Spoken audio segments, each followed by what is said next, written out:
community pool. Yeah.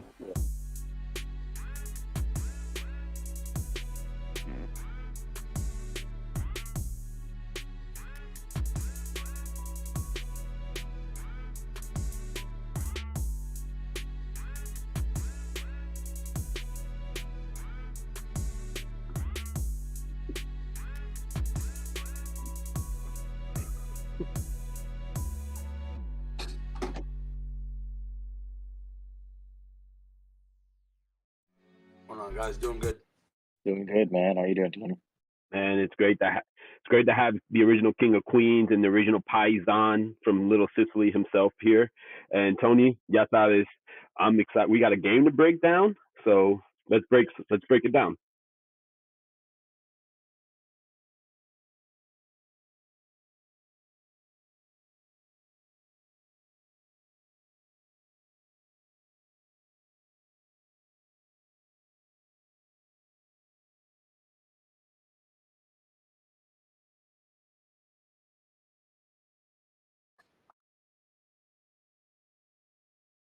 Oh, let's see. Something I like. I like Shane Lemieux's play before he got hurt. I thought Lemieux looked very solid at left guard. Um, he, he looked very good in the run game. He looked very good pulling. Was exceptional on the pull. Very good in the pass game. Nasty in the block on the pass game, going after guys, not waiting for guys to come to him. So I was really impressed with his performance. I was happy with that. Um, what did I not like? You're playing against all backups and you can't put six on the board. I mean, preseason is designed, especially in those scenarios where when you're playing against backups, your offense should be able to run and operate and at least go down the field and put up seven. It's designed to make it look easy in preseason because the opposing defenses are running a lot of vanilla schemes. There's not really much blitzing going on. It's just very man-to-man coverage, quick reading. Like it should be easy peasy to drive down the field.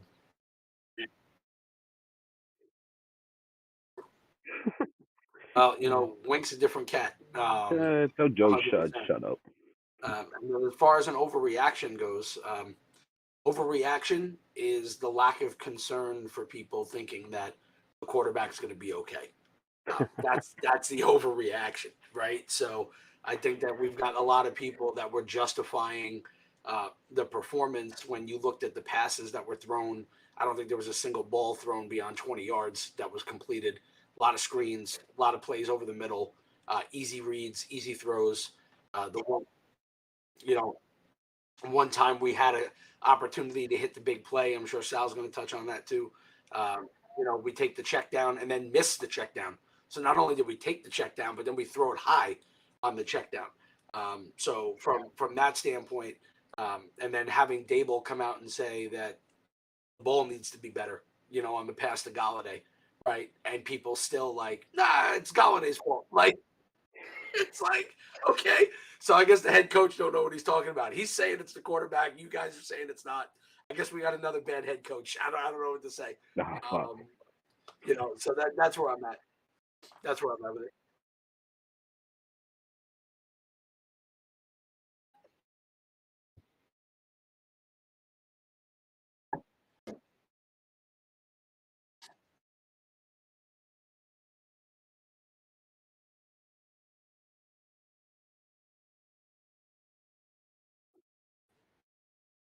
So I was gonna say good.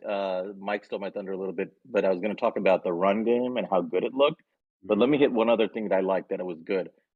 In a react play calling system for the receivers and the quarterback, where they have to decide whether they're placing a man, press, or zone to choose what to do and to adjust at the line. I liked how comfortable guys like Richie James, Colin Johnson, and Tyrod Taylor specifically with those guys looked at picking up what the D was giving them and taking it to pick up a lot of yardage on intermediate plays. And then the play you guys saw, obviously the touchdown to Richie James, where he basically was supposed to run an in route. He read that the DB was actually really kind of leaning and cheating towards the in route. So he did a quick move and took it to the end zone where he quickly recognized that he was facing cover basically a cover zero, and he took it to the end zone and got an easy touchdown. That's what you want to see in this offense, right? So I like the fact that there are guys on this team who have figured this out, and you like the fact that Tyrod could figure that out too, right? It's his first time in the system too. He quickly diagnosed that, connected with James, and I like that. What I didn't like, yeah, I'm going to say the same thing. I mean, I didn't like the fact that our primary offense on our first and second drives couldn't muster anything really against the second team defense. I'm definitely going to touch on that missed touchdown, but basically I missed it. I didn't like the fact that it was vanilla. It was a second team vanilla defense, and we didn't take any big shots. And at the end of the day, we couldn't put it in the end zone. I think to me that's a red flag. I'm not going to take solace in whatever it was, 6 of 10 or whatever the completion numbers were. I think in that situation, you either get a touchdown or you fail, right? Because we've seen field goals. Yeah.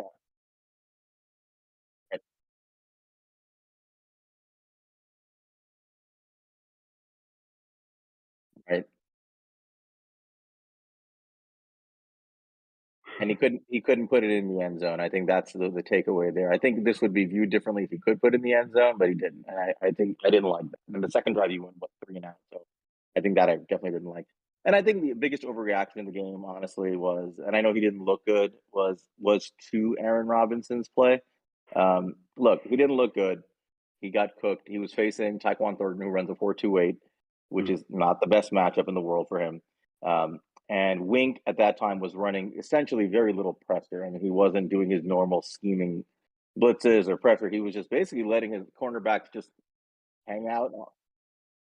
Yeah, I think Robinson can improve that. He could jam. He should be jamming at the line, but I think he did a pretty good job of staying in phase with that receiver. His problem is always turning his head and getting his hand around. There was nothing I saw that looked like a fatal flaw. Let's put it that way. I mean, maybe he can't fix these things, but I thought the reaction to it, like, oh my God, this guy's garbage, was not really correct. I think it was in real game situations, Wink is bringing pressure. The quarterback's not getting 4 seconds to throw that ball. He's probably not getting a clean look. And I think Robinson can learn. I'll put it that way. I know he's going to get cooked sometimes, but I thought there was a huge overreaction to that, especially during the game. But those were my 3 things that I thought about.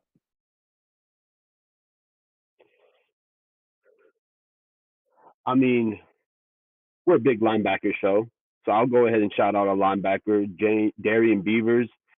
I mean, a 6-rounder who you and I, we kept watching Sauce tape before, and we just kept saying Zero's popping. He's moving. He's looking nice on the field. And when they drafted him in the 6th round, I thought that was a steal because I thought he would be a 3rd rounder at the highest. At one point, I think he was drafted like mock 2nd in the 2nd round. So seeing how he played, I mean, as far as like he had about as much snap counts as the starter, so it kind of tells you he's going to have a big role in his defense.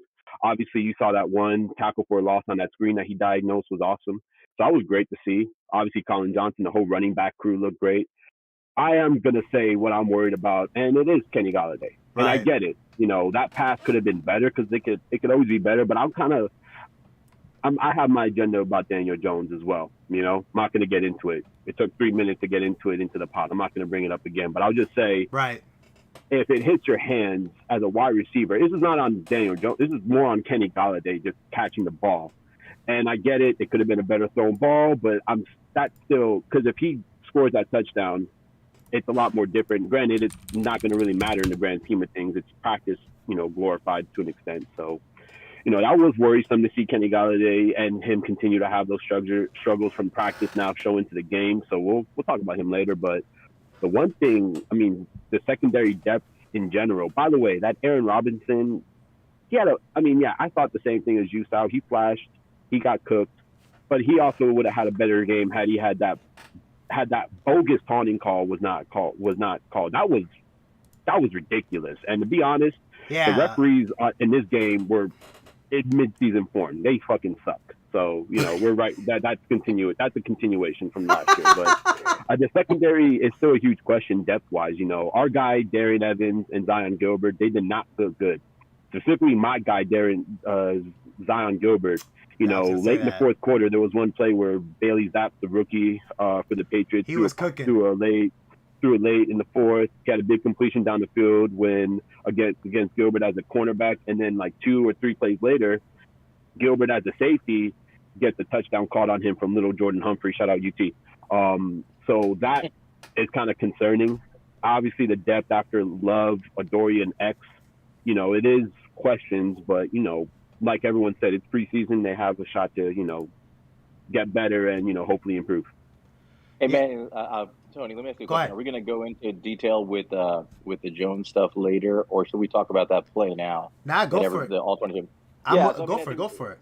So the all-22s are not available to everybody, and on Saturday, I think it was, Nick Filato posted the all-22. Shout out to Nick Filato, man. Yeah, and his partner, they have what's their podcast again? Big Blue Banter. These guys are good. Banter, These guys are good. Yeah, I think they're probably the best pod around in my opinion. But Dan Schneider, I think, gets access to the all-22s because I believe he worked for CBS Sports, and he gives it to Nick. So Nick took a look at it and he posted that play. So the play was basically, I don't know if it was on the first drive or the second, but it was a 1st and 10, I believe. And the Giants ran a flood concept. So, I mean, something to note is that we have a much more dynamic offensive plays calling system than before. We have offensive coordinator and head coaches now that are trying to create mismatches and trying to create conflict for the safeties to give their quarterback a chance to find different reads. So in the flood concept, you're basically sending somebody out on 3 different levels of short, intermediate, and deep. And on this particular play, Johnson lined up on the outside and was basically running a straight go route. Tight end, I'm forgetting who it was running intermediate and trying to pull against a cover 2, really a Tampa 2 play. Right. Pull the safety towards the intermediate route. He had the hole right there in the corner. Yeah. Right, and Jeremiah Hall was lined up as the H-back, and he was going to the flat as the short route read. Now, it was a play-action play. So, so Daniel Jones took the snap, ran the play-action. As he runs it, you can see the safety cheating in a little bit on the play side. He plants his back leg, and as he plants his back foot, I'm talking about Jones, Colin Johnson gets past his cornerback, and the 2 deep safety is nowhere near him. And Johnson's at the 15-yard line, and he's got his hand up in the air, and he's got nothing but daylight between him and the back of the end zone. Yeah. And now this is a high to low read, meaning Jones is supposed to be trained to look for the deep play first, right? And then down the field, work his way down if it's not available. And he's supposed to be reading that deep safety. If he's looking right at him, you see his eyes lock onto Johnson. Johnson's arms up like this. Oh, I thought he immediately went to his fullback. I didn't even see him look upwards. No, he went. You posted a clip of you reviewing that play. Yeah. I couldn't even tell that because first of all, and not to go you off, Sal, but 2 things. Everybody in the NFL has that play on their playbook, with the exception of last year's Giants. But everybody has that play on their playbook. On top of that, when you come off the play action, your eyes are supposed to be set in the middle of the field so you could draw, so the safeties won't go at any direction that you want to go. You want them to freeze them right in the middle of the field. I saw him come out the play action. He was already looking towards his left. I'm like, okay. It's a little hard to tell from the angle, but I think from what I saw, I think his eyes appropriately are looking deep. I think he sees Johnson, and it's a quick decision, right? It's not like you have a long time to make that call, but when you see a receiver running for a touchdown, an open touchdown, NFL arm, the muscle memory is supposed to kick in, and you're supposed to just snap that ball to the back of the end zone. Yep. And you should. You know that the route is going that way. You know that route is there. That's another thing too. People were talking about, he probably didn't see him. First and foremost, that doesn't matter. He could have saw the safety and not see his receiver. If he throws it there and there's no receiver there, that's not his fault anymore. That's the receiver's fault for not being where they're supposed to be. Like, the practices play. That's where I'm just a little bit like, what? That argument's crazy because they practice play. He knows the play. And Johnson's exactly where he should be. And safety. I mean, Johnson's got his arm up in the air because he's looking down and he's seeing the safety's not covering the end zone. He thinks it's a touchdown. And any NFL quarterback, any real NFL quarterback sees him and just flings that to the back of the end zone, and you're going to beat the safety there. And yes, you have to make that decision quick. And yeah, you have to make a good throw with the arm strength to get it there so that a safety doesn't beat you. But it doesn't get any better than that as an NFL quarterback. What Jones does instead is I think he looks at him, decides I'm not taking it. He turns, I believe what he did was he turned to the second level route, which was the tight end, and saw that the cornerback, that it was covered. You know, the cornerback who had initially was out of phase with Johnson, was covering that intermediate route. I think he wanted to go to him, and because he didn't have that, I think he just kind of like flung his body like around a little bit and just threw wildly at Hall to the flat, which is why I think he overthrew him, because he's indecisive and he can't make a quick decision and a quick read. Now, the only two We ways don't hear I can you, interpret Mike. that. Mike, folks, we don't hear you. Okay, yeah, go ahead. The only two conclusions I can come to from that play is either. Oh, TJ just finished didn't- saying any chance he was told to go to the fullback. Mm-hmm. Why? Yeah. Why would you though? I mean, Dude, if- that's and- like, do you want your quarterback to look bad? Hell no. And to be honest, if you're a quarterback, if you're a dude, I don't mean to cut anyone off, but if you're Josh Allen, Aaron Rodgers, you don't give a. You're supposed to be able to check out and call and go for the best play. If you're a dude. So if this was 3rd and 3, real game, and his goal is try to get the first down in a real game, that's one thing. It's preseason. It's 1st and 10. You're supposed to be trying to take the big shot here, right? If not now, then when? And the play should be designed for you to have access to the touchdown pass if it's available first. He either just didn't see it, which I don't think is the case. I think more likely is he just couldn't make up his mind quick enough to make the throw, or he didn't trust his arm to beat that safety. Either way, those are major red flags, right? Mm-hmm. For any NFL quarterback, that's a major red flag. If you can't see a wide open touchdown, you don't take the shot, because either you didn't see it, you didn't recognize it, or you don't think you could have beat the safety. That right there, more than anything else, tells me we have a serious problem at quarterback, right? It's not just one play. People are like, oh, it's one play. No, this is exactly what we have seen for 3 years. Everybody focuses on the interceptions and the fumbles. That's not the stuff that bothers me. It's this stuff. When you go back and look at the All-22s, it's the opportunities missed that we don't even talk about, because he takes a check down, right? And an NFL quarterback there, you've got to put up 6 points. There's really no excuse for it. That's all I have to say about that play. I want to hear what you guys think. That play troubled me more than anything I saw from the film in that game. Yeah. I don't even know where to go. Like, I don't even know what. There's nothing else to say about that play. To be honest, like, it is what it is. Like, it's just like that. And let me tell you something too. You kept seeing things like that from the entire last season. You saw that too, where there were shots to be made, and he never took those shots. And people want to talk about, oh, but he's the most accurate deep throw guy. But it's like, okay, but he's not taking enough shots. Like, it's such a small sample size. Exactly. I don't know, man. I mean, he had a clean pocket here, really clean. Yeah, don't.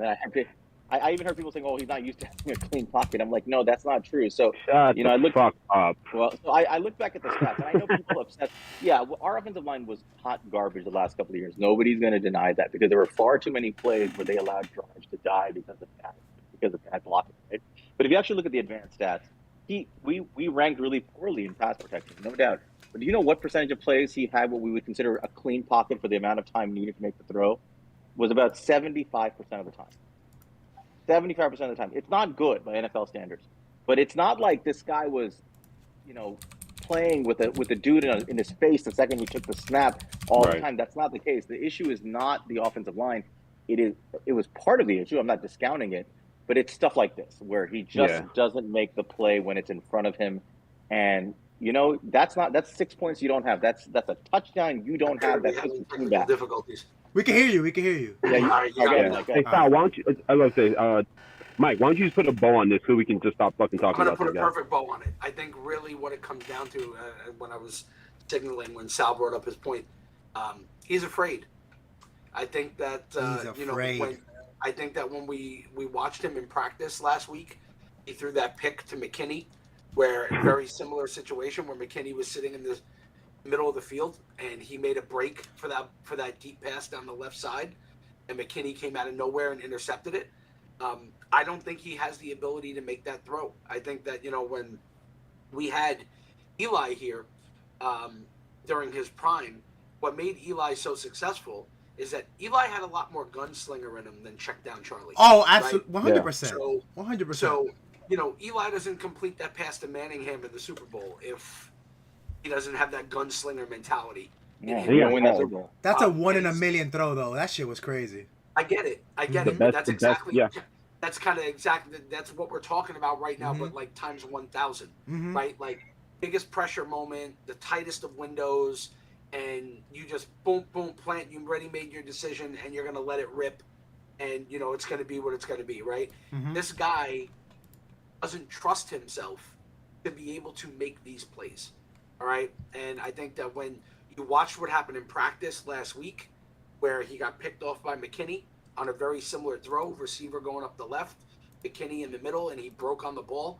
I don't think he has. And I know people talk about Jones' arm strength. His arm strength is okay. Yeah, He it's doesn't.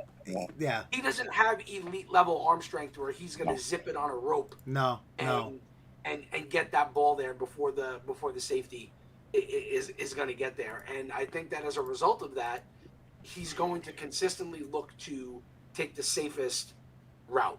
Right? He saw the safety inch over to his left. He leaned. He went, nope, I'm not throwing that ball because it's going to be a turnover. And his immediate thing was, let me just take the check down and we'll move on. We'll move on to another play. Right? Yeah. And to add to that, that's also my problem. Where like now I think it's like Mike said, I think it's fear. Where when he sees Kenny Galladay on those deep balls, and there's no separation at all with Kenny Galladay, he just overthrows Galladay or either to the sideline or he does like 5 yards ahead of him, and to everybody that's like, oh, it's no big deal. It's just a miss throw because, and also like, come on, Kenny, you can't run 5 yards faster. You can't get separation. No, he can't. That's Kenny Galladay's game. He's not gonna get separation ever. No corner in the league, no corner that considers this respectable is gonna get burned by Kenny Galladay. Maybe in a play action you might get him some separation because somebody might get fooled thinking it's a run. But come on, man, like. Hit Kenny Galladay contested. Let's see if Kenny can make a play for you. And if he gets, and if you do get intercepted, and that's what if Daniel Jones was sitting right in front of me, I'd be like, yo, it's okay to get intercepted on those deep balls. Like we don't want to see that, but it's okay, bro. What we don't want to see is interceptions on the 5-yard pass to Evan Ingram. Well, those are the things that we don't want to see. And to cut away from Jones specifically, I think what fans need to get into their head. The NFL is not we're going to run a 12 to 15 play drive and we're going to march the ball down the field and we're going to control the clock and then we're going to go ahead and we're going to punch it in and then put the pressure on the opposing team. Like what puts pressure on the opposing team is scoring points. Right. And I think the statistic with the average drive that usually results in a touchdown in the league. I think it's like 8 or 9 plays. I thought it was 7. Yeah, something like that. Yeah, I agree. It's something like that. It's a very low amount of plays. So like you're running a few run plays to try to solve 12 to 15 ain't gonna work. Yep. And you should be able to move the ball inside the 20s. But the majority of the teams that score in today's league, a lot of those touchdowns come from outside the 20-yard line. They're going to come from the 30 or the 40-yard line. They're going to hit the big play. The guy's going to get open. They're going to take their shot and go from there. Because when you do get inside the red zone, scoring in the red zone is really hard. The field is condensed. You got a lot of bodies that are all over the place, and there's no secret. I get what you're saying. Yep. And there's no secret as to why the Giants have struggled the last 3 years inside the red zone. We can argue it's personnel, it's schematics, it is quick decision making, confidence, and being able to rip the ball in tight windows and just let it happen. And he does not possess that ability to do that. He doesn't make quick decisions. He doesn't have the arm strength to do that. And as a result of that, you get a lot of these broken down drives where we end up settling for 3 and you can't score. And it's not going to matter what personnel you bring in. If the quarterback doesn't make quick decisions inside the red zone, you're not going to get 7 on the board. It's that simple. And TJ just said, how do you hit a big play then? I'm not entirely sure what he means by that, but I mean, TJ, like, why are we the only team not having? Why are we always at the bottom of the league of big plays per season? Like, we don't even get like 10. Yeah, no. And it's like, listen, Yes, it could be that scheme stuff, but when again, the 22 film doesn't lie. When he's had the chance to have those big plays, he just doesn't take it. It's scared, man.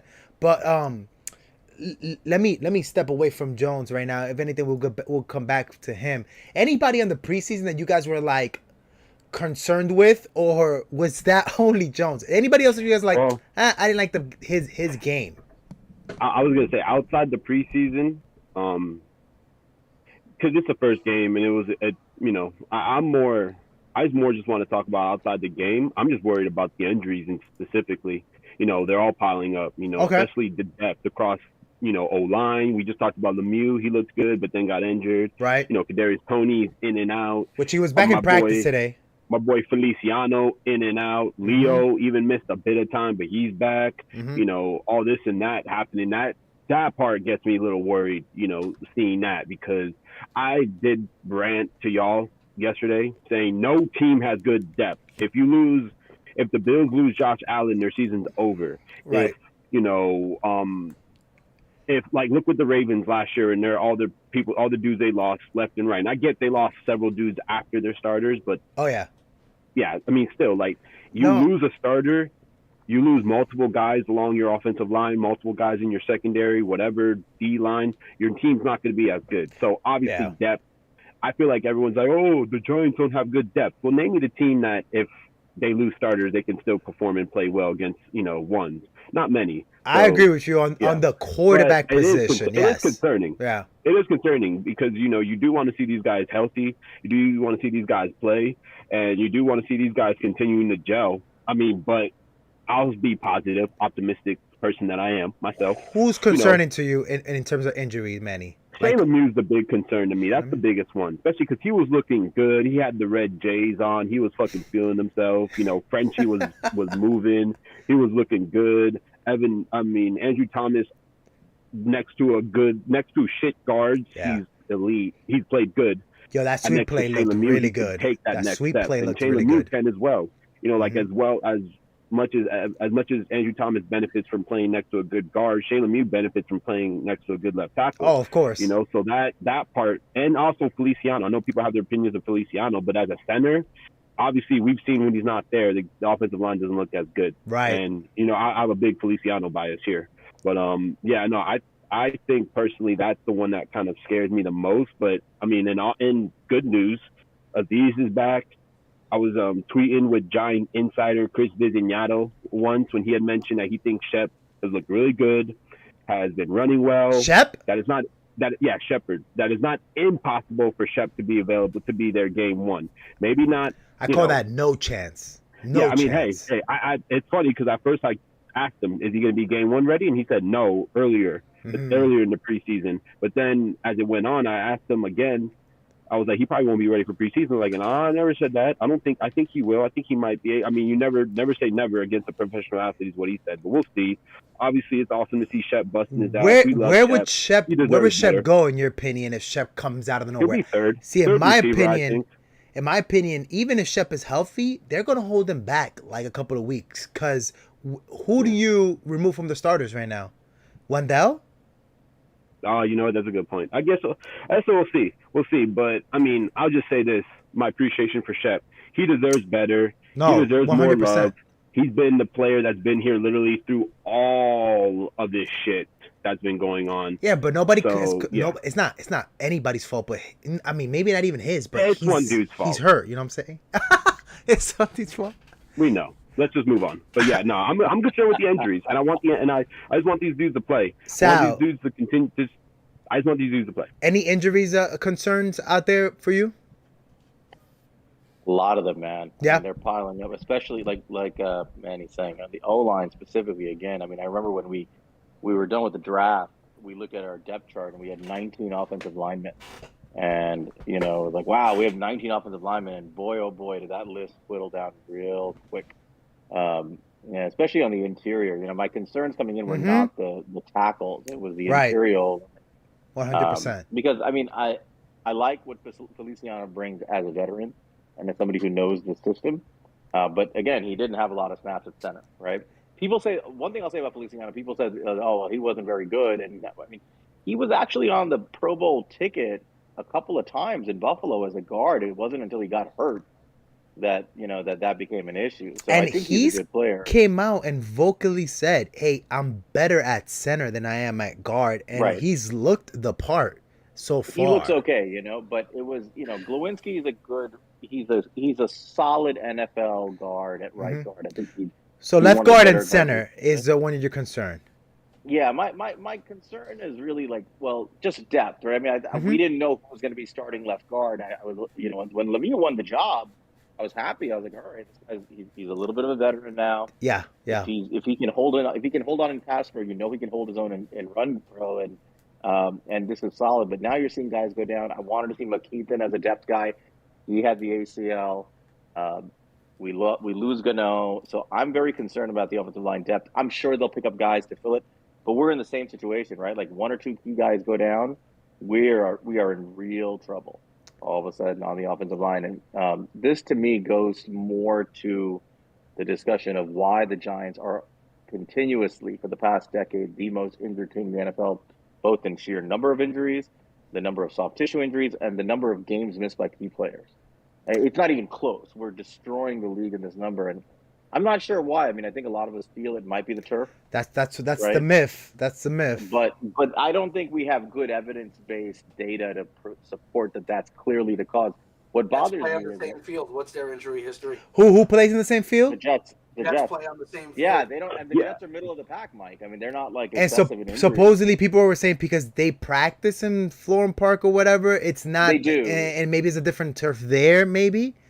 I don't know. I mean, we're hypothesizing, but here's the thing: we're fans, right? Right. You have 10 years of data where your team is this way out on an extreme in terms of injuries, and it just keeps happening through 5 head coaches now. Yeah. 5 different head coaches. Oh, and the crazy part, Sal, is you look at Lemieux. Lemieux never missed a start in college. Exactly. These are guys who were never hurt come here and get hurt. You're right. Right. He was never hurt a day in college. Not once. He never missed a game. Why is this not being investigated by the league, by Mara? What is going on here? Because we're losing a lot of, from a business perspective, you're losing your best employees, right? Yeah. And you're not figuring out why. So this to me is a systemic problem, and they really need to get to the bottom of this, because you could draft the best players in the world, you could sign the biggest names in the world. If they're all going to go down and 3 weeks of soft tissue injuries, then your season is done, and it's all wasted money. Yeah. So that really concerns me, and I don't know what the solution is, but it doesn't seem to me like we've, at least as fans, heard that they've done a proper investigation into why this is happening so excessively to the Giants. It can't be dumb luck with this much data. I think that's what they're attributing it to be honest, because it's insane. Because they're staying quiet on this conspiracy theory. Well, I don't know if it's that, but what I'm saying is there's no explanation. And again, in my world where I work, we deal with data analytics, right? And we make a lot of decisions based on statistical probabilities and things that are considered statistically significant versus what is likely noise and chance. Right. There is no way the Giants' injury history is not statistically significantly more than the rest of the league right now. It is insane how much more it is over the past decade. So if you don't recognize that and have a full-on investigation as to why it's happening, there's a problem. And maybe they're doing it, but they're not letting people know. Yeah. Right. And it's not stopping, right? That's the other issue. It's just not stopping. That's my biggest concern. Yeah, I agree with that, man. I can see where and listen, with me, it's like I'm not gonna get worried yet, and I understand. Yeah, absolutely, there's a reason to get worried for that. It's happened every year. I think that for me, it's once reality hits and once game 1 starts, and then we're missing starters. That's when I'm gonna be kind of pissed off, to be honest. And I think that just with Lemieux, and I'll keep it 100. All honesty, I don't mind if Lemieux misses that game 1. But I will be mad if Feliciano misses game 1 or out of the entire offense, Lemieux's the only guy where I'm like, all right, bro, you've been kind of hurt, you're the only guy that I'm gonna give a pass to in that. But then everybody else, I'm just no, I want to see you guys absolutely on the field week 1. So that's as far as that goes. But let's go to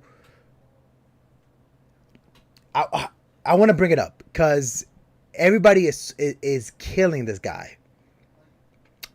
Kenny Galladay. You have real quick. Do you have a problem with Kenny Galladay? Anything that he's doing on right now, Mike? Do you have a problem with Kenny at all, or besides the fact that he's a very high paid receiver and he should not be making probably that much money? I mean, is what he is. Mm-hmm. Right?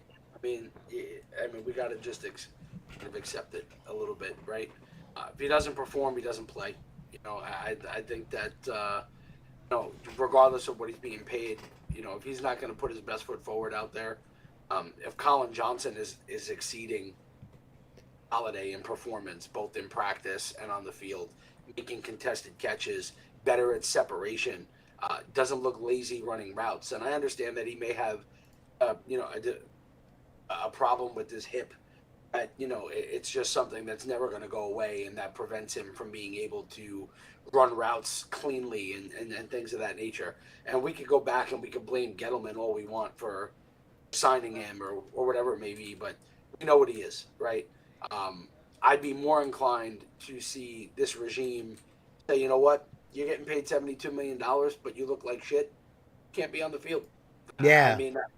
I think to me that would send a much better message to the future of the team in terms of the roster construction. A very young team that these guys keep bringing in. I keep stressing that, and a lot of times people overlook that. Like, you can't have a bunch of young guys in the locker room that you're going to allow certain players based on either price tag or position that they play on the field hold back the team from performing. Right? Like, guys need to know that the best people are going to play. Right? That's what it is. So if you set the precedent early, well, we paid this guy $72 million. He's not really looking great. We're just going to let him play anyway because we're paying him. If Dable gets him off the field, though, because, he doesn't like what he's doing, because it's crazy, because Gable hasn't said nothing bad about him, though. Dable's been like, yo, he's doing exactly what we asked him for. And you mentioned this earlier, even the ball thrown to him that he didn't catch, it was like, oh, that ball had to be higher. So, in Dable's eyes, he's not doing nothing wrong. So, it's crazy. Yeah, I mean, look, I'm not mad at Galladay for being who he is. Right? Whether he ends up being a key contributor to the team or not, is what he is, right? Mm-hmm. He's not my cup of tea for a wide receiver. I know a lot of people have flashbacks to, the Plexico Burress days, and this is a huge problem I have with Giant fans in general.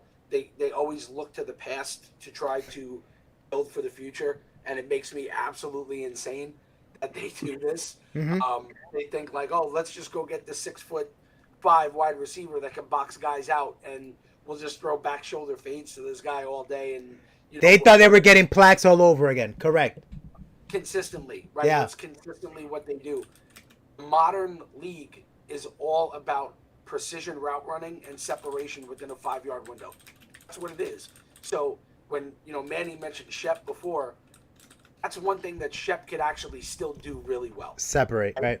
You could put Shep in a phone booth, and he's going to make that cornerback miss him, and he's going to get that 2 to 3 yards of separation to get open. He's nasty when he's on the field.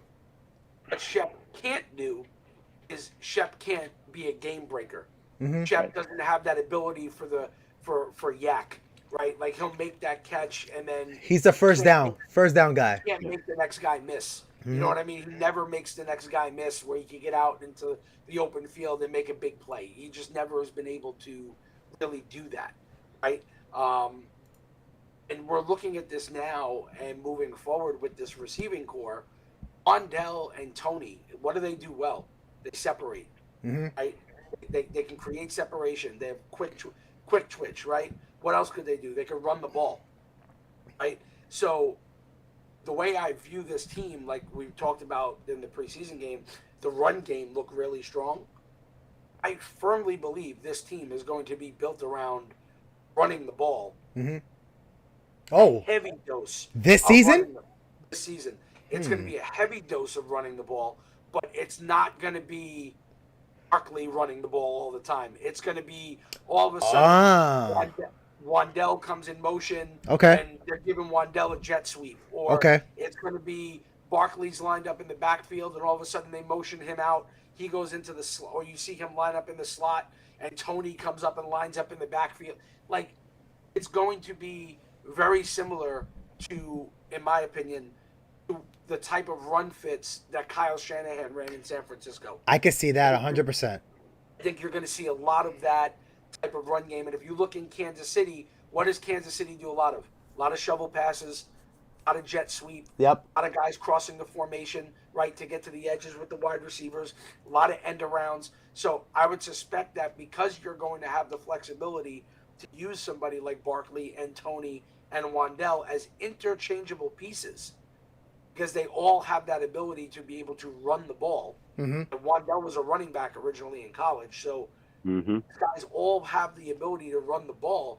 This is something that brings a completely different dynamic to the offensive scheme, because how do you plan for those three guys on the field at the same time? Who's going to carry it? How are they going to carry it? Who's going to go out for the pass? Who's going to run the screen? Mm-hmm. Like, there's just so many different things. And lastly, when you look to Kafka and his influence from Kansas City, this Giants team is going to run a ton of screens. Yeah. It will be a very screen-heavy team to the slot, and you saw it in preseason because the best play that we ran was a screen to Darius Slayton. Like, Yep. literally. And what have the Giants struggled for the last 15 years being able to run? Yo, screens. absolutely. Ash, what's going on, by the way, man? Manny, Shout out Ash. tell me, Get back. tell me real quick, Manny. How do you feel about Galladay? Like, does Galladay? Are you concerned for Galladay? I mean, I am concerned for Galladay, just because I feel like that hip is just a little worse than they made it out to seem. Okay. He's like, injury wise, he's a little more injured, like as far as like just being older and going through all those injuries and all that rehab, and it's finally catching up to him. Ultimately, I'm not panicking over it, because I feel like this is. I remember me and Mike had a conversation about this, and me and Mike were kind of both saying, like, well, Mike has said, he's probably going to be here for another year or two because his cap space is way too high for next year. I think that's true, but I think I think it's a hit that you can definitely absorb if you were on a rookie quarterback deal for the next 2, 3, 4 years. For the next 3, 4 years, hopefully, if your quarterback's that dude that you draft. So I think it's a situation where, like, if Galladay ends up not doing what he does this year, like Mike said, I could definitely see him not getting those reps. And I can also see him being cut next year. And maybe his cap space would be a little too high and Shane wouldn't want to absorb it. But I think if there's already a plan in place to get their rookie quarterback, they're going to have high caps next year. I think that's where we're kind of at. So I want Galladay to ball out. Obviously, he's a Giant. I want him to ball. I think a lot of people are kind of, really overly being, too hard on this man and going over way too much, because it's like, you guys have already said you think his quarterback is garbage, so why are we getting on him? All this stuff, So I think I'm kind of at a wait and see, but I'm definitely peeping that shit, and it is something to talk about for sure. Sal, is there any way that Galladay gets traded if he's having a good season up to week 7 or 8? I mean, Trent Baalke is still a GM, so there's always a chance, right? But his salary nobody will probably be able to take on that salary in the middle of a season, right? So here's the thing about Galladay. I don't think Galladay is the kind of dude who got his money and is dogging it. There are guys who you can just tell they don't care. I don't think he's that guy. I think this is a guy who you have to keep in context, like, the expectations. He never had more than 70 receptions in a year. Yeah. He never crossed 1,200 receiving yards in a year. I mean, just keep that in mind. He never did those things. That's not his game. Matt Stafford. Right. With Matt Stafford as his quarterback, okay? Right. Now, he had a lot of where he excelled was getting touchdowns, and he excelled in getting a lot of yards per reception. I think his high number was like 19 yards per reception. Like, he was that big play, contested catch guy. He was the worst in the NFL at separation. I think Mike touched on that. That's him. That's not his game. His game is being that big dude. And Dable even said it the other day when they asked him about Galladay. He's like, he's a big dude. quarterback got to throw him the ball at the high point so he can catch it and make a play on it, right? So again, Dable, when he got asked about Galladay twice, and he basically took both opportunities to shit on Daniel Jones, which was the appropriate response. That's why I'm like, yo, what? Like, if people are not paying attention, and Mike also brought that up early in the podcast that people are not paying attention when Dable is out here taking shots at Daniel Jones. People are just like, nah. So you guys are not listening to the coach. Right. So there is that. So I don't want to completely dismiss the possibility that he could be potentially productive as a player. I'm separating that from the contract, right? He could be potentially productive as a player, but he needs a quarterback who's willing to throw him the 50-50 ball and put it in a place where he's not going to overthrow him because he's never going to catch that ball. You've actually got to underthrow that guy, if anything, if you're not fully accurate, so he has a chance to catch it, right? So I'm not casting a permanent judgment on Galladay until I see an actual quarterback who's willing to throw him the proper ball, play with the guy. So that part, I think, is real. Now, the unfortunate reality is you're seeing he doesn't have burst off the line of scrimmage. Right. He looks lazy, but I don't think he's lazy. The guy missed a year because of his hip. You heard stories like Dan Schneider talks about it. It's third-hand information he heard, but that the guy had a degenerative hip condition that he was told, and the Giants were aware, was basically never going to get better and was going to really hamper his ability to be an NFL player. Supposedly. They knew this. They signed him anyway, and not only did they sign him, they paid him this ridiculous contract when nobody else was bidding on him. 4 years, $73 million, when nobody else was signing on him, and structured it in such a way where we're basically in cap hell for years. Yep. And nobody else is going to give him anything. I don't blame the guy for taking his money. If I was him, I'd take it too. But I think that's the reality we're dealing with is they did this. And people are like, well, I've heard people say, well, why would the Giants do that? Well, the same year, in fact, 4 days later, they signed Kyle Rudolph, found out the guy had a Lisfranc injury in his foot, was not going to be able to play for a lot of the year, going to get surgery, was not going to be good. And they gave him the damn contract anyway, right? This is Dave Gettleman we're talking about. So it's a combination of a guy being injured, not really, asking him to do something he's never done in his career, play a different kind of game, with a quarterback who just is not Matt Stafford, and then just paying him too much. All this stuff makes Giant fans hate the guy, right? And I get it, but at the end of the day, he's got to produce. And if he's not, and if a dude like Colin Johnson is outplaying him, sit him down. Then so be it. Absolutely. Yeah. You're going to be stuck Go with ahead. him until at least June 1st of next year. Right? Like you're only out from a cap saving standpoint is a post June 1st cut next year. Yeah, it's 11 million savings then if they cut him after June 1st or trade him after that. But you're going to have to carry him on your roster, right, which is still going to impact how you can function. They could designate him as a June 1st cut so that they can make whatever roster moves they want to make. I've looked at the upcoming free agency pool, and it is not good.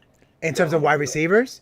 In terms of every position. Everything. Like, free agency is horrible. Oh, crap. That's awesome. And the 1 year that we finally have money.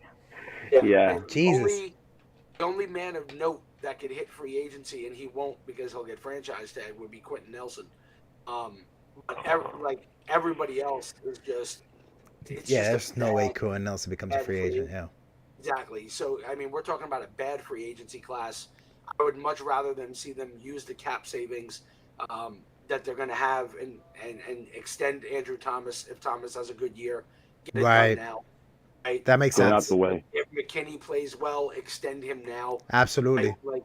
Just get it over with. Get these guys extended that you plan on keeping here long term. And I don't see too many guys that are going to have to get extended for the Giants. Yeah, the one guy I would add to that list, Mike, is especially if you're not bringing back Jones, which is not likely, is and it depends on how he does this year, but it is Saquon Barkley, and I think we should at some point talk about that. But there's always, I personally believe, I know Mike and I've had this discussion, that the running back position has been so devalued that it's almost at a point where you're actually getting value by identifying the right contract for running back. Yeah. Yes. It's become so devalued, it's ridiculous. And I bring this point up, and a lot of you guys have heard me say this.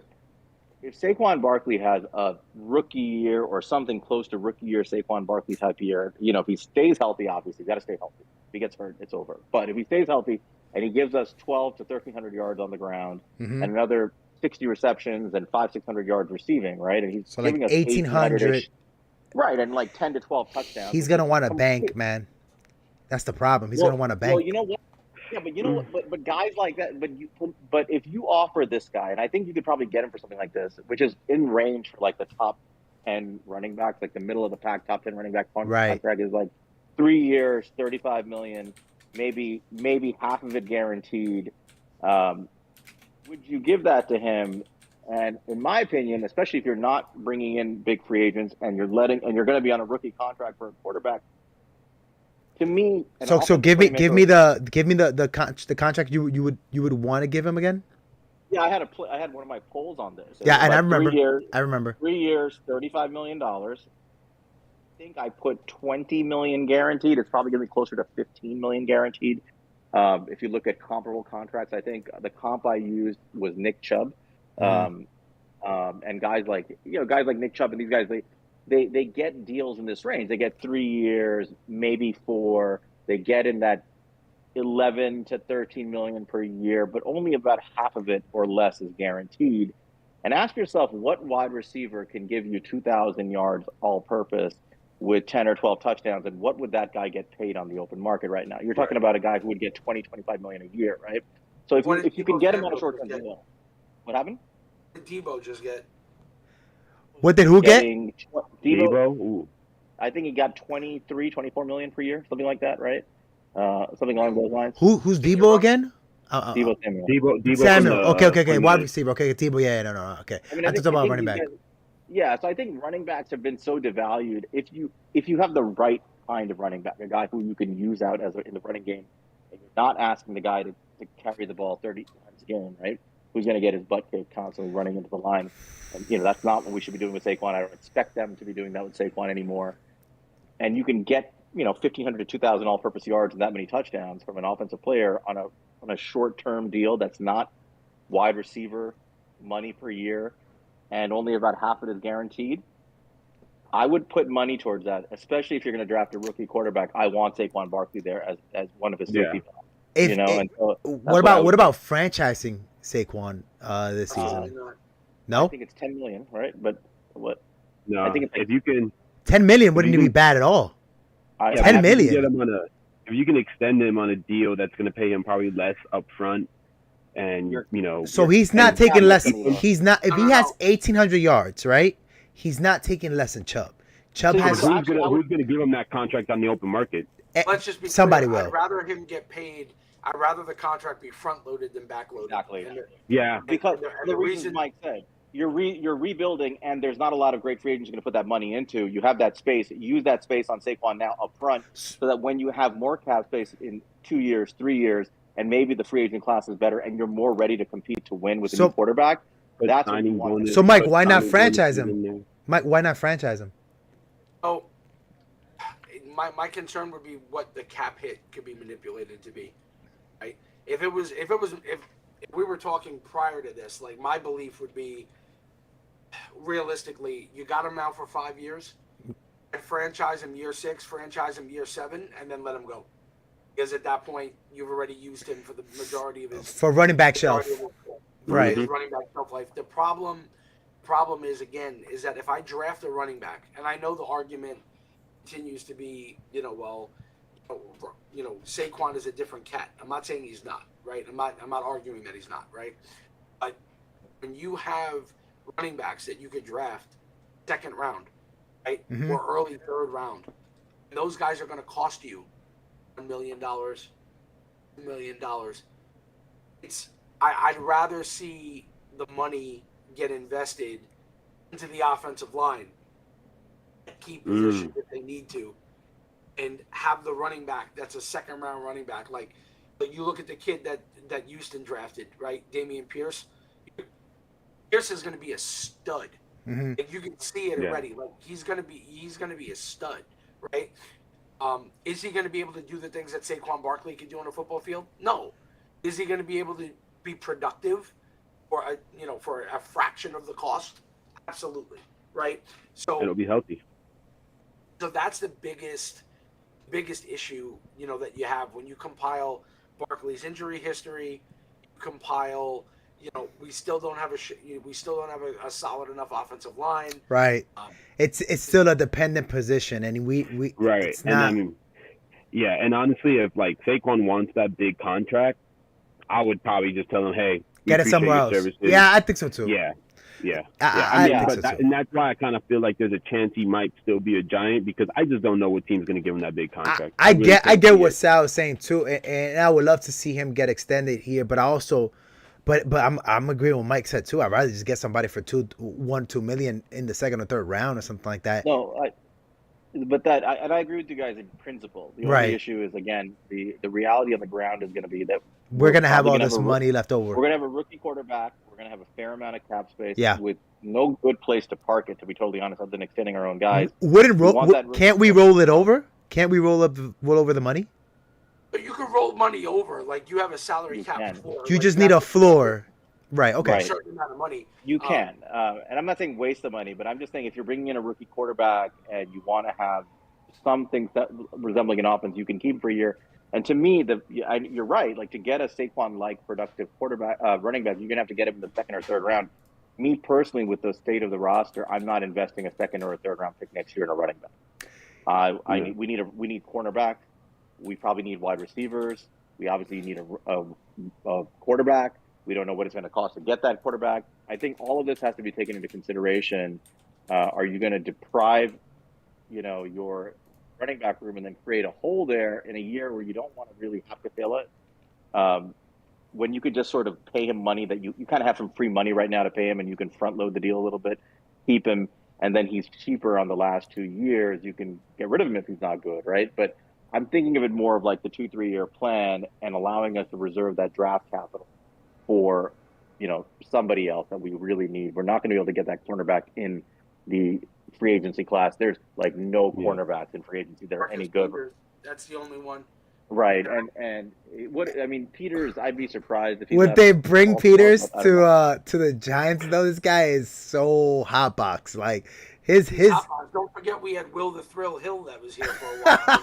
And, Will Hill was a stud. He was awesome. An awesome. What did we hear of him? He smoked weed. Is that what their issue was? Remember, he got caught smoking. It was something stupid, right? Like he got some weed. I don't even remember that. That's not even the big deal now. He was a legit baller. That kid, like he was a good quality football player, right? And that's something else. Like, we just haven't had a lot of those guys, right? Like, we just haven't drafted good quality, solid football players. So, like, to make Antonio happy, I'm gonna appease his linebacker fetish. Marion Bever is a good, solid football player, right? I still want to see him in coverage a little bit, but so far I like what I see. Absolutely. Like that's a guy that's going to be a good, solid player on this roster, right? Like, he's an improvement over Tay Crowder, right? Let's just call it what it is. I 100% agree on that. And I haven't seen enough to even make that decision, but like just how he played man coverage on the running back in the preseason game for the few snaps that it was. I mean, not even a few snaps. He did get a lot of snaps. It looked really good. His instincts looked really good. Real quick shout out to Neymar on the chat. We said that Kenny Galladay most likely is not going to be able to get traded this year because of the depth chart. I mean, because of his cap space. I don't think the Bucks are going to want to take our current quarterback, so you can forget about that. 4 dudes at height. And in terms of Barkley re-signing, I think it is a possibility, but all depends on the contract and the year that he has this year. Guys, before we end this show, we got the dress rehearsal game coming up. It's the game where we're probably going to see our starters go into the third quarter. Obviously, the only thing that I'm kind of like concerned is, are we gonna see the Giants week 1 offense come out, and would you guys be okay if the Giants don't come out with that motion? Because they obviously didn't come out with motion. They didn't come out with any time. They didn't pretty much show their offense week 1. Do you guys think it's the exact same thing for week 2? And then my only concern with that would be, when are you guys gonna really practice the real offense? Are you gonna wait till week 1? And is that gonna be too late? Are we gonna be dysfunctional in week 1? I'm not. I kind of tend to agree that this preseason game they're probably going to play a little more.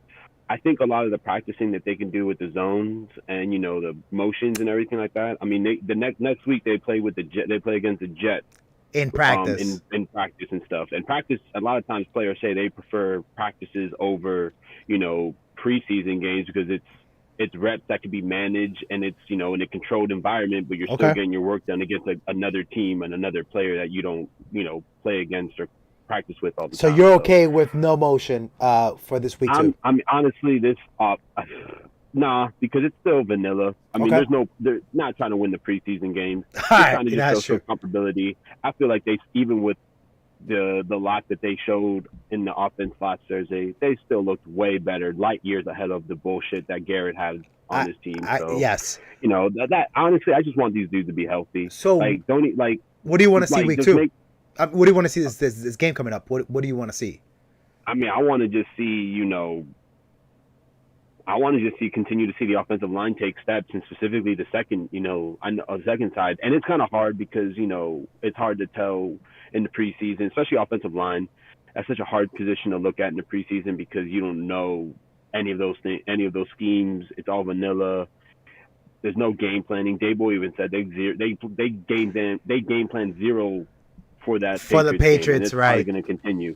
So I'm really looking forward to seeing the offensive line as a whole.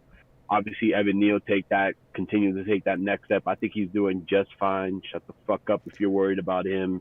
He's doing just fine for a rookie who's never played in the NFL. Neal, so right. Yeah, I'm excited. I want to see the rest of these guys conform, and I'm interested in seeing how Kenny Golladay will play as well. But more or less, I want to see if it looks different or if they scheme it different or if they're going to maybe this time around, like, okay, let's try more motions. Let's try more pre-snap movement and stuff like that. So right. I'm just more interested to see the offense. And I need a Kayvon Thibodeau preseason sack. I need that.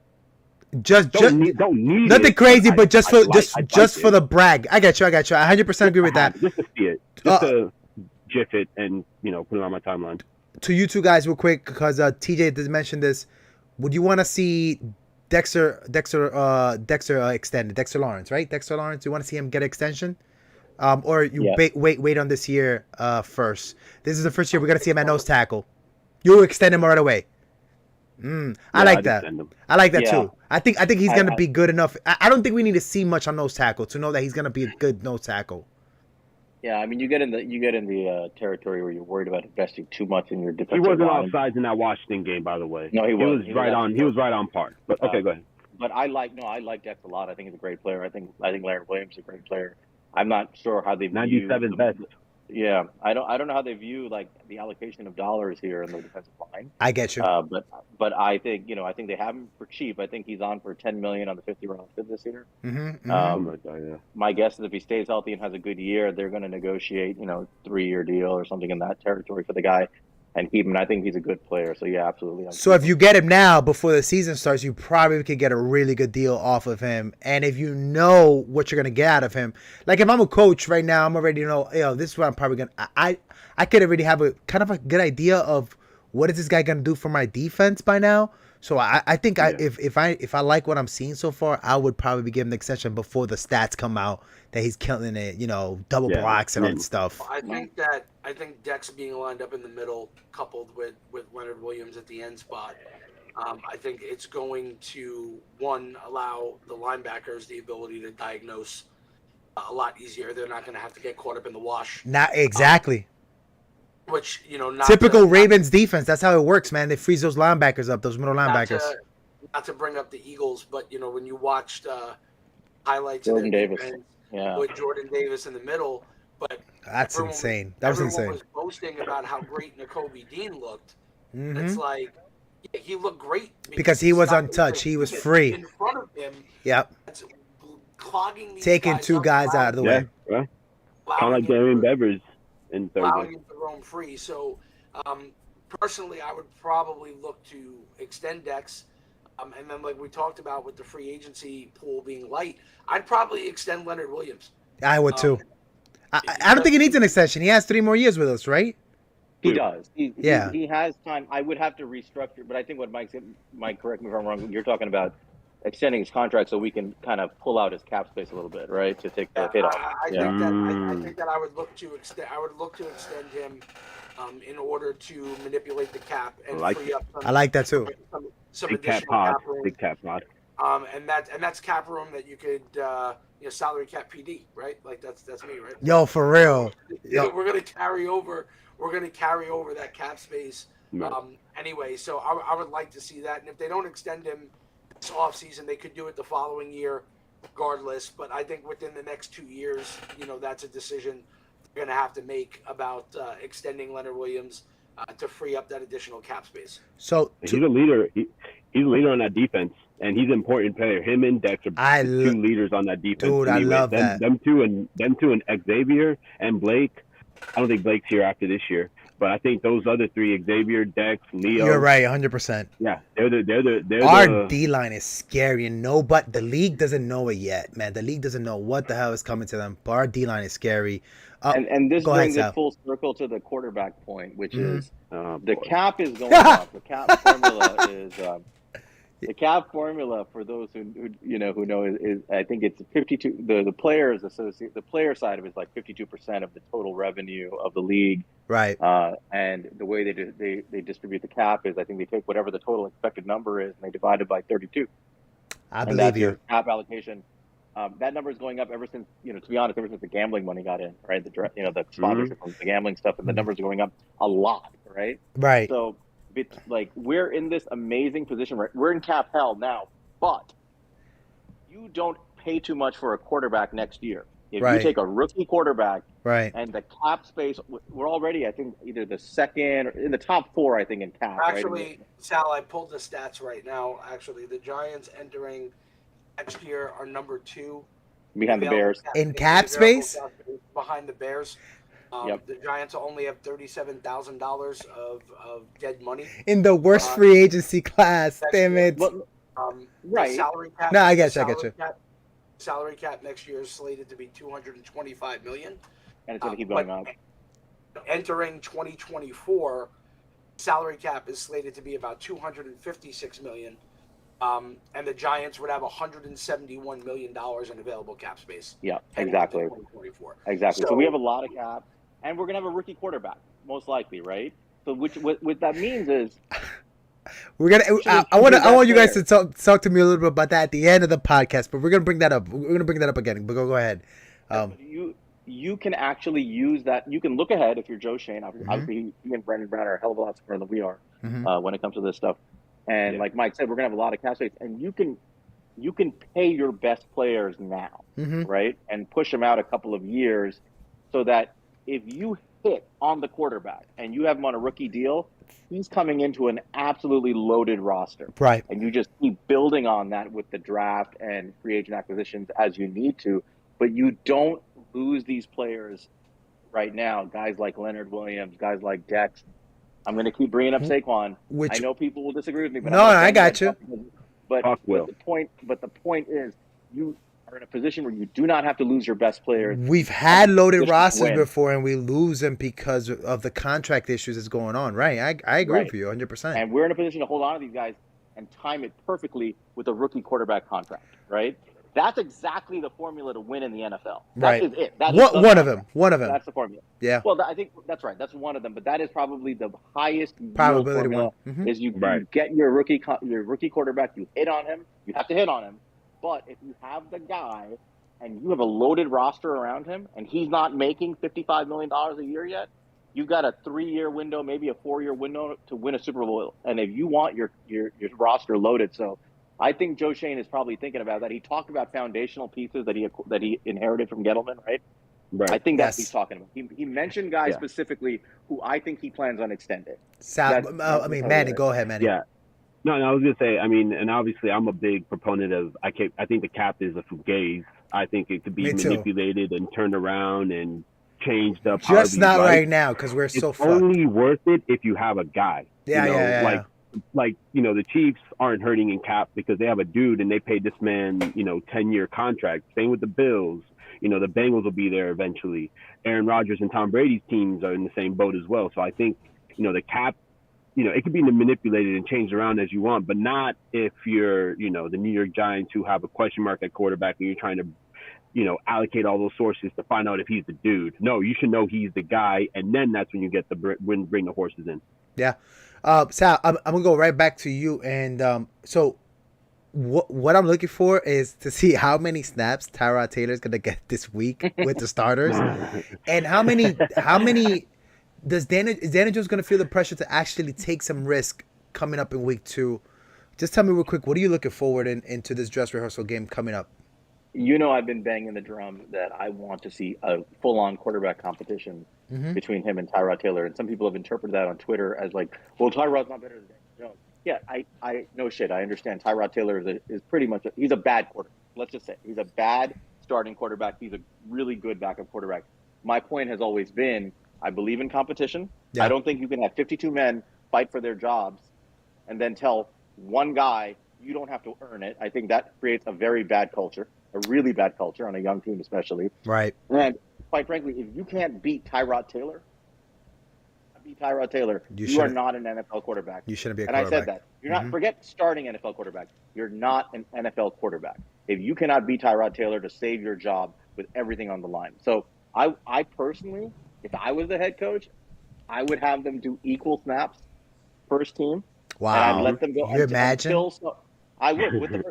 Because to me, I want this question answered. That's what the 2022 season is about, right? Answering the Daniel Jones questions.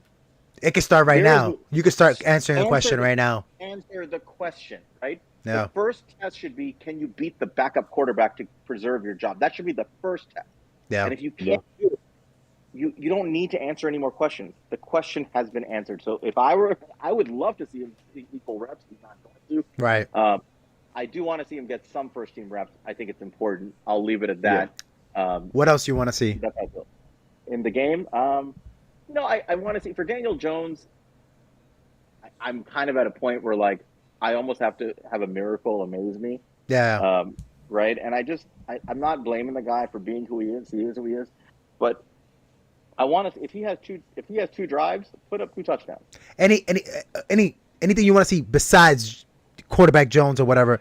Anything on defense? Anything like that? Anything that you want to? Yeah, I mean, for the DB room, I want to see how some of these depth guys perform. I would like to see Wink put in a little bit in terms of pressure. I know he doesn't want to show his hand, but I want to see how our DBs perform in a more real scenario. Where, like, if you're asking, Aaron Robinson to be on an island, and Adoree to be on an island, and Darnay and Plott, and I guess Plott's not going to play, but I want to see what a little bit of pressure does and how they do when they only have to cover for like 2.5 seconds, 3 seconds. I would like to see a little bit of that because I think that's a very different real game situation than what we saw against New England, where he was just saying, I'm rushing 4, you guys figure it out on the back end. I think he was doing that on purpose, but I would like to see a little bit more pressure to see how these guys do in that situation. And I want to see how Aaron Robinson responds.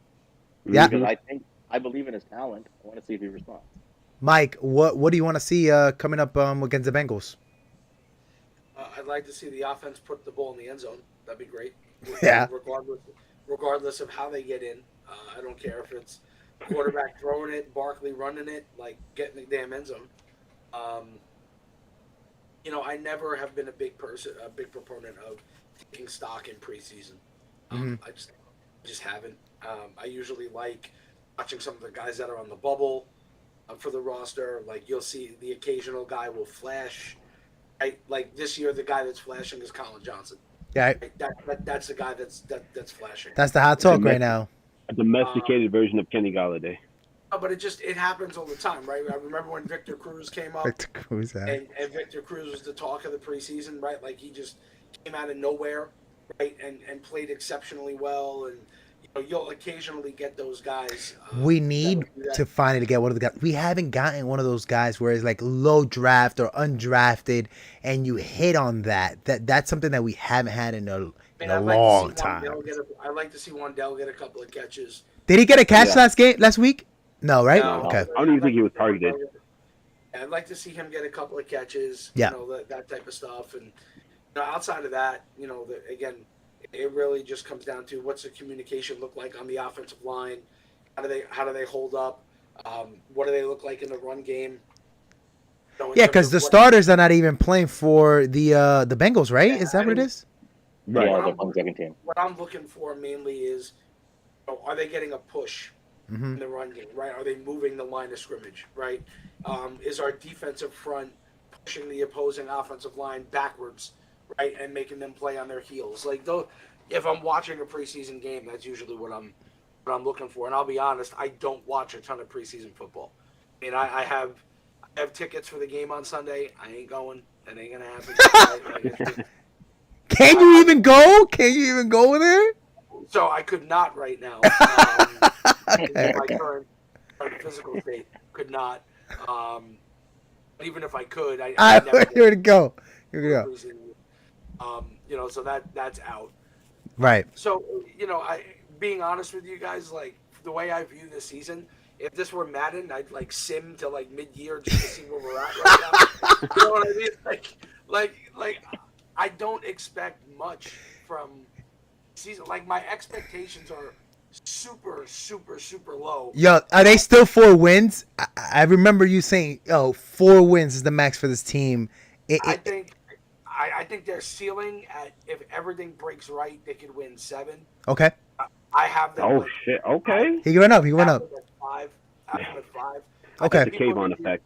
I think the fan base is gonna. I think the eye opener for this fan base is gonna be when we lose to Carolina in week 2. At home. Yeah, that will be brutal, bro. That will be like the gut punch. Very similarly last year to when we played Denver at home. Denver. And the fan base Falcons was too, all yeah. fired up, like, oh, we won 6 games last year. We're coming now, right? Like everybody take on Denver, and then we got stomped, and then it was the week after. It's like, oh well, at least we're playing the Falcons. They suck, so like we should be able to win this game, and then you lose at home. So And then the following week, it's like I might get off. I might quit Twitter again. yeah, so Mike, so 5 wins will get us in a really good position to draft a quarterback. Sal, you kept saying top 5. you said okay, so you think they're going top 5. Sal, you kind of are hinting that we're gonna pick up a quarterback. Where do you have us kind of finishing in this this season? Full disclosure. Before preseason, before training camp, I was more optimistic because the way I looked at it was that, and I think Mike and I agree on this. And this is where we have a little wager on the side, and I'm going to owe him a T-shirt, but that's for another day. But I think this defense is going to be the middle of the pack defense. I don't think it's going to be a top 10, but I don't think it's going to be bottom 10. I think Wink's going to have us. So around 15-ish. Yeah, I think that's probably around. That sounds great. In terms of yards allowed. Okay. Points allowed, right? I would be surprised if we were not somewhere in there. Okay.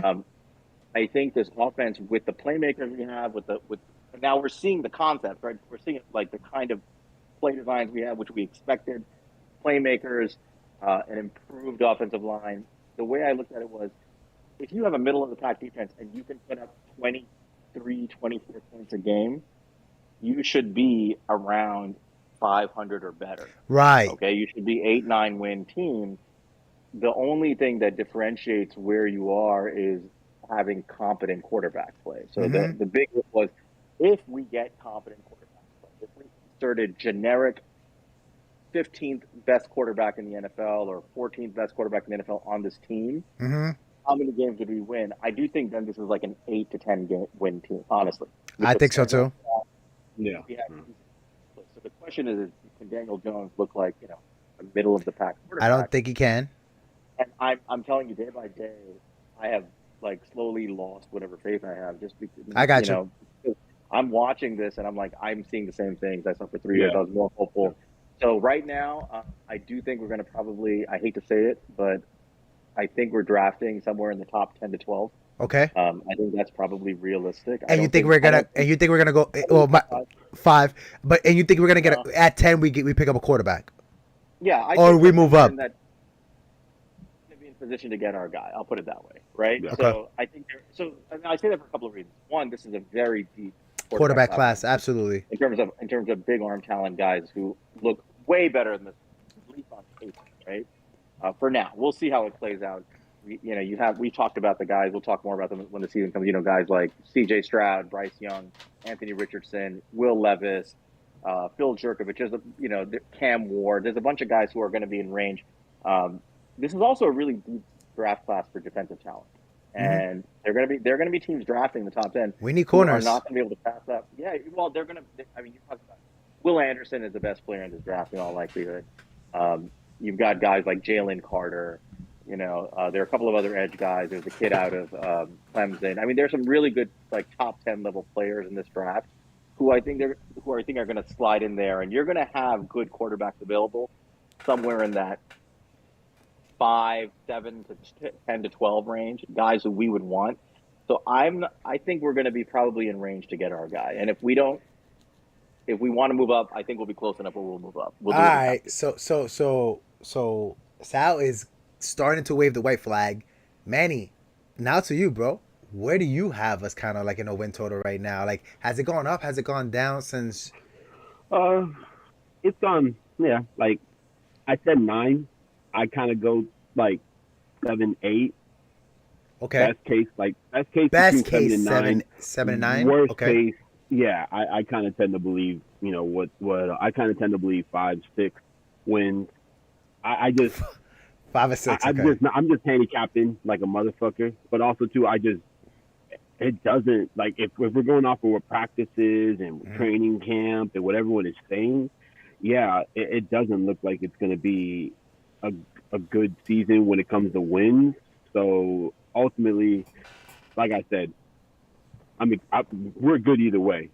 Either we have a great season, Daniel Jones takes that fucking monumental step forward and the team is great, or the team isn't.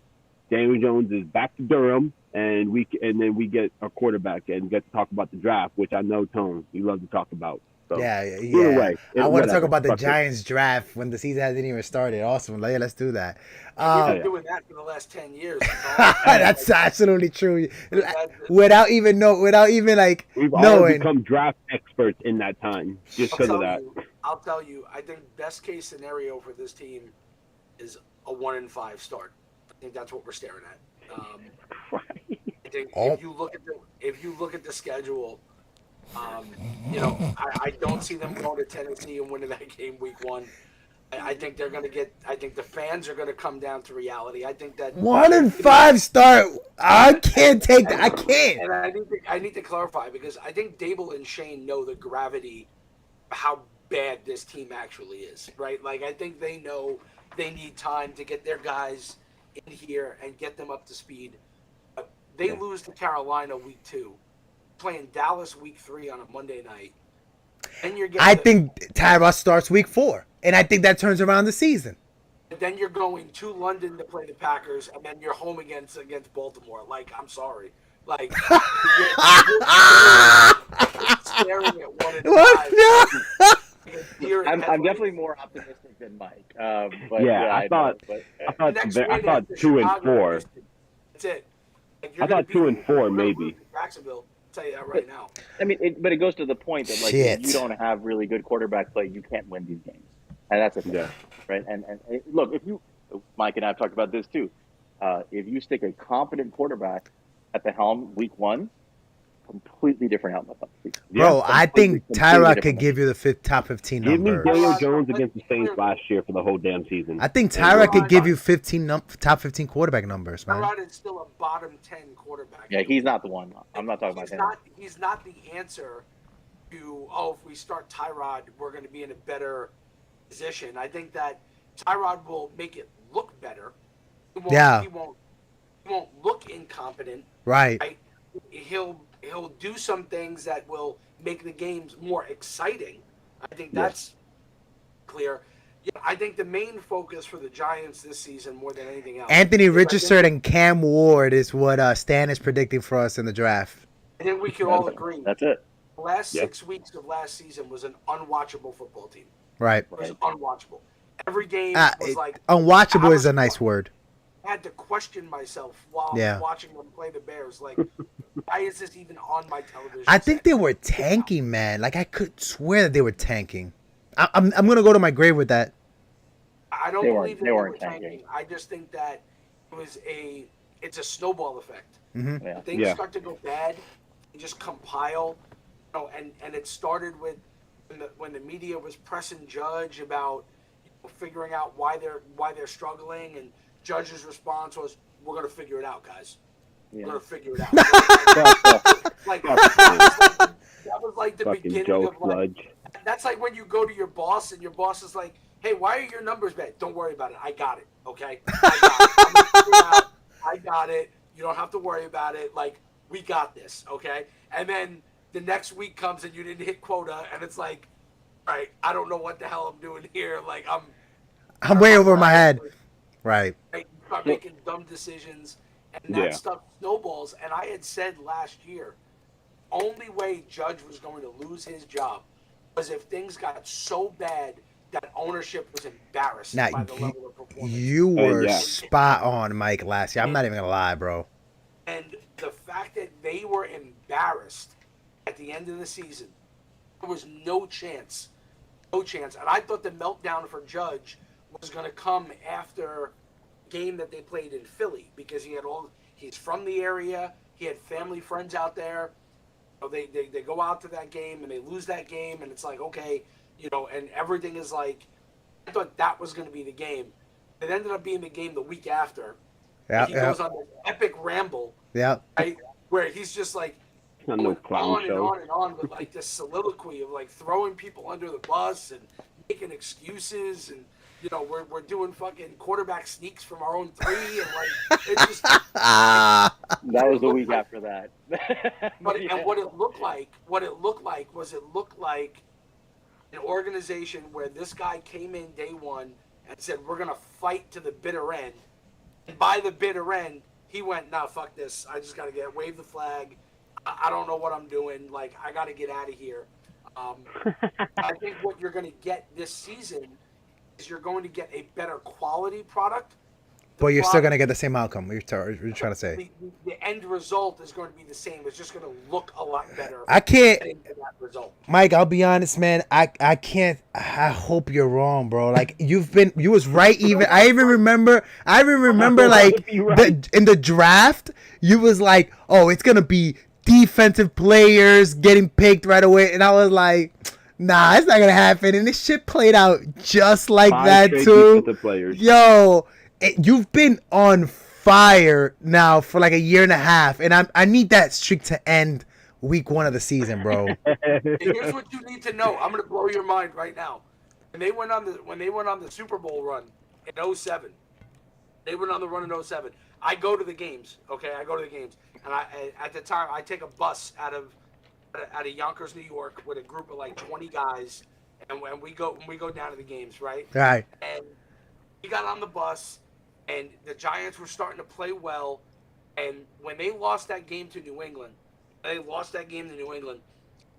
remember I was begging my dad at the time, like, sell those fucking tickets, dude. New England fans are paying like $1,000 a clip to come to the stadium. That was the undefeated season, right? Yeah, he's like, I'm going to this game. I'm like, once you sell both tickets, you paid for next year's tickets all in full. Like, why would you not sell tickets? Yeah.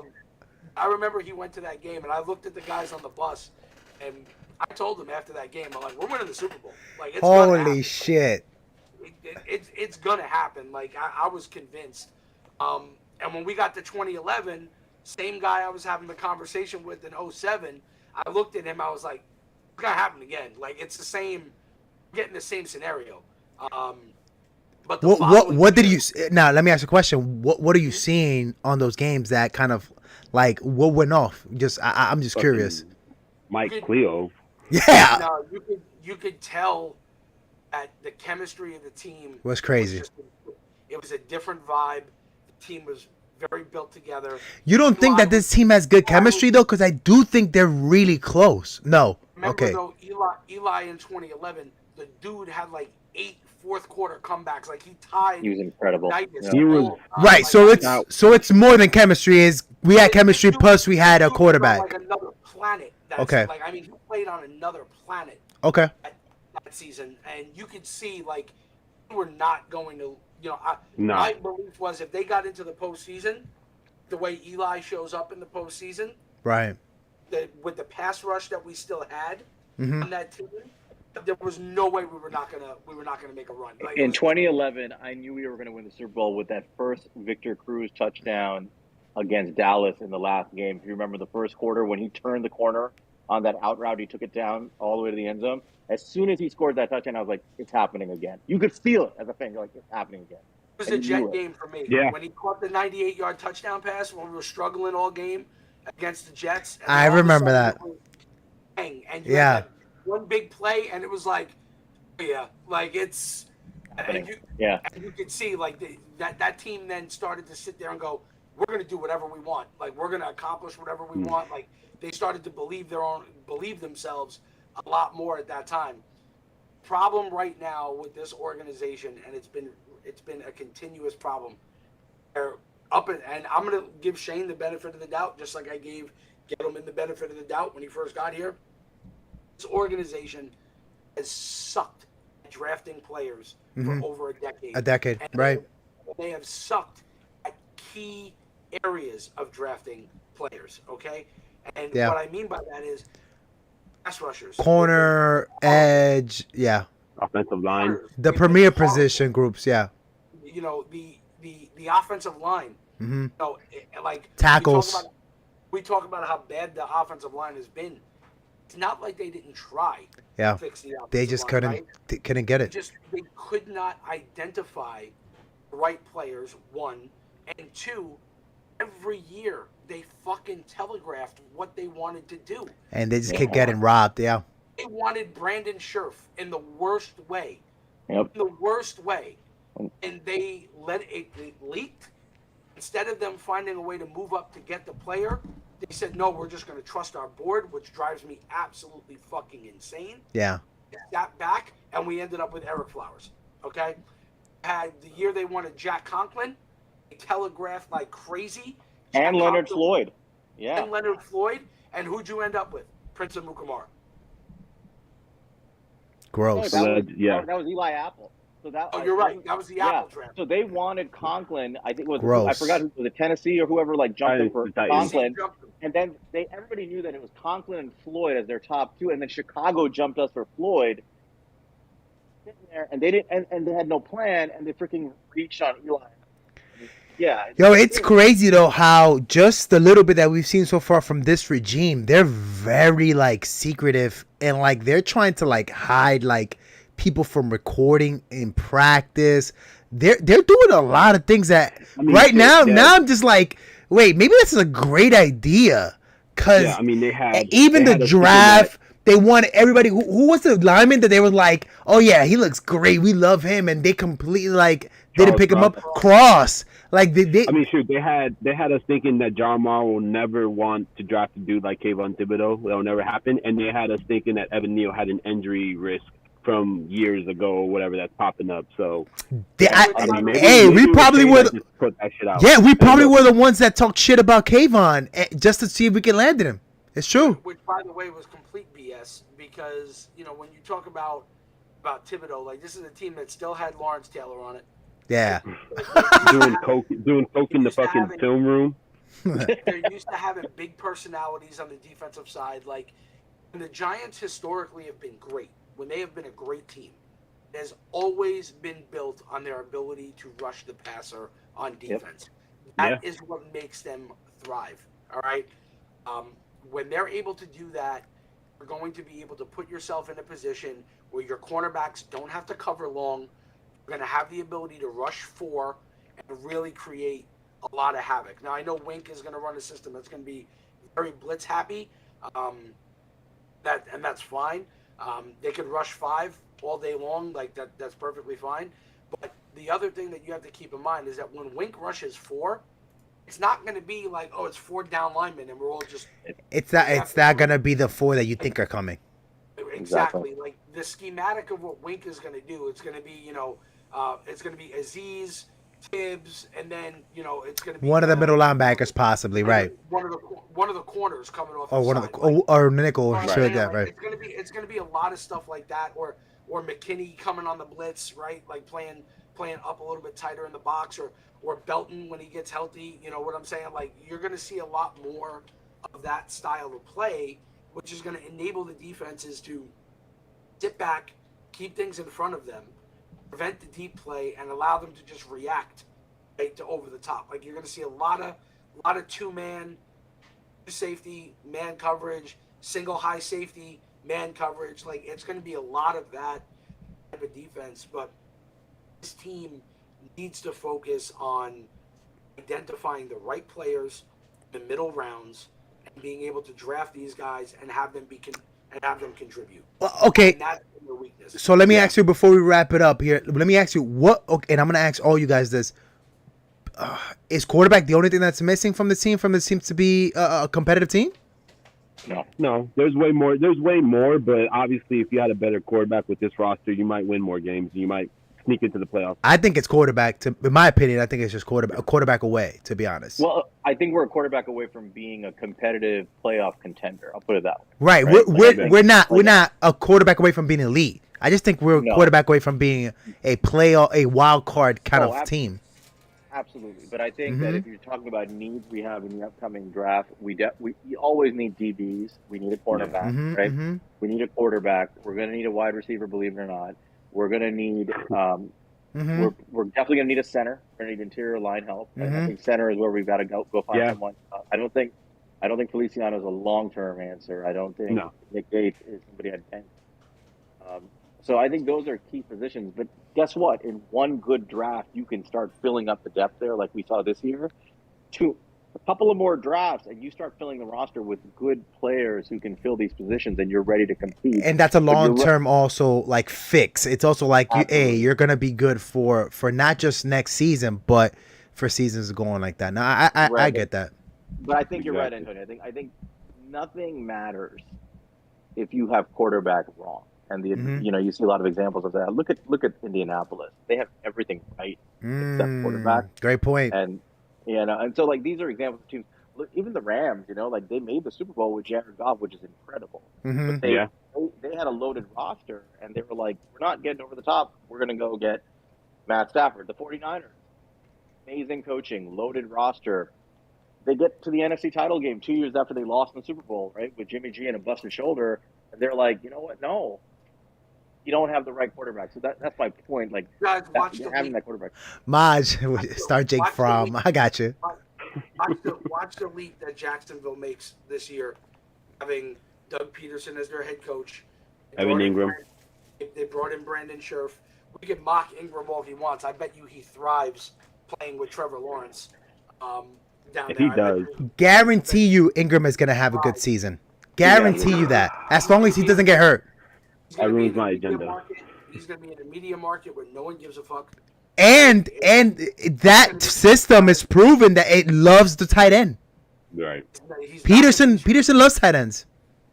Peterson's going to use him on crossing routes where he thrives. Yo, Ingram was not used at all correctly. So was and we can say this about the entire team, with the exception of maybe Andrew Thomas. They weren't used correctly under Garrett. So, yeah. All right, let's go ahead, Mike. Go ahead, Mike. I'll give you last. But I'm saying you'll see it. Like you'll see the teams that have the quarterbacks that are going to make that leap because now they have the right pieces in place, right? And we're over here scrutinizing the preseason, and we've got guys making excuses for the quarterback already about like, oh, it's just practice. Oh, it's just one preseason game. Right. Oh, it's just this. It's just we just keep doing it, and then when he gets benched, it's going to be, oh, he never got a fair opportunity. I really feel bad for this kid. We're not going to stop hearing from Daniel Jones. Even after he's off this team, we're not going to stop hearing from Daniel Jones. It's going to be the same shit as OBJ. OBJ has not died. I'm still rooting for him. When the season starts, I'm a Giants fan. I want Daniel Jones to be the guy. I want him to be the guy. I win. It's not when I crap on his performance, I'm crapping on his performance and what I'm seeing, not on the person and my desire for him to win. But the reality, nobody knows this guy to hate on him as a person, right? Exactly, right. Well, or even as I'm not like rooting against him. I'm not a hater. I don't see it, right? I'm just telling you what I see. Yeah. Right. You're right, though, Tony. If he's gone, when he's gone, you know what the segment of the fan base that is most vocal about this. Here's what's going to happen. Let's say we draft Anthony Richardson in the first round, right? The most uber talented kid. They're going to crush him. he's gonna come. He's a rookie. He's gonna come in and he's gonna have rookie struggles, which rookies have. Rookies are. It's okay for rookies. This struggle. guy's better than Daniel Jones. This is what you Disgusting traded display, for. and you can book it. That segment of the Giants fan base, the same people who are going after Mike for a specific tweet he made today, that segment of the fan base, I'm calling you out right now. I'm calling out your behavior before you do it. You're going to be all over that kid if he's our quarterback. You're going to be all over C.J. Stroud if he's our quarterback. Exactly. He's a rookie struggling, and you're like, you guys didn't give Daniel Jones a chance. No. Daniel Jones is going into his fourth year. Play like a goddamn Super Bowl winning quarterback in your fourth year. A rookie is going to play like a rookie. That's okay. But yeah, exactly. You can bank on that being a problem even next year from that segment of the fan base. Absolutely. I have a Daniel Jones jersey in my closet. I would love to rock it. Until he shows that it deserves to be rocked, it'll be chilling in the back of the closet. Burn it. Yeah, burn it. Burn no, it, I'm brother. not gonna. No, fuck that. $90. I'm not burning it. I'll turn it into Mine an is. NFL draft It's jersey. metaphorically Take the bitch over burned. and just put the player. It's metaphorically burned. I'll give you the most random jersey I own. Von Kennard. Most random Giants jersey I own. I got one even. Kennard was decent. I got Super Bowl champion Mark Herzlich, 94. That's fire though. There See? you go. See, I have a much more. I just got Cruz. That's it. collection. I got my LT. I just got my Kayvon. I got Eli, Cruz, and OBJ. That's my collection. I'm gonna buy one this year. I just don't know who. I don't know, but I'm definitely gonna get one. No, actually, get Graham Gano. He's the only proven motherfucker. No. Next time I'll spin the camera around. I'm in my man cave. I got my wall of fame up where I got my autographed jerseys from Tittle, Gifford, Carson, and Taylor. When we have you on next time, Mike, we're gonna have you on the other side, man. Camera around, yeah. All right, man. Let me get you out of here, man. We've been holding our hostage for it's about to be almost 2 hours, man. Let's get out of here. Guys, you can find these guys on Twitter. You guys know already. These guys are the most controversial dudes out right here. Mike at Mike CED 66 Queens guy Queens _ guy. Yo, go follow these guys. I'm gonna cut clips on this. I'm gonna have people here barking at you guys tomorrow. Guys, thank you so much for coming to the pod, man. So let me give you guys a heads up right now. We're gonna have 2 pods in the season. We're obviously gonna have the preview show, which is gonna be with guys hopefully from other teams podcasters, and they're gonna be on.